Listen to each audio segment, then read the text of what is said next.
Good morning, people. It's Greg. I am doing my morning walk because that's so important for me to either walk or exercise on this journey of being a caregiver. But today I wanted to talk to you about the day I learned, or at least figured out, that one of my parents had dementia. My parents came to Los Angeles from Augusta, Georgia to visit me on a holiday. And it was Christmas. They were going to be staying for Christmas through New Year's.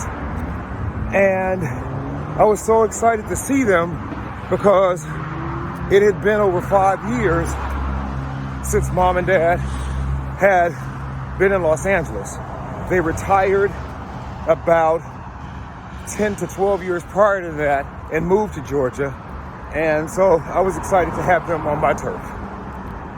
And started off really simple in that I would hang out with my mom every day. We would go walking, we would go grocery shopping, we would drive around town and just have a really good time.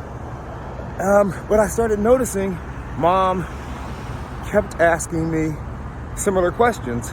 And at first I thought she was joking. Like, Mom, are you serious? Are you joking? And one thing in particular, she would sit in my car, and I had this convertible BMW, and she would say, "Oh, this is such a nice car." And I would say, "Mom, but you've been in this car before." "I've never been in this car. I've never been in this car." "Mom, you've been here.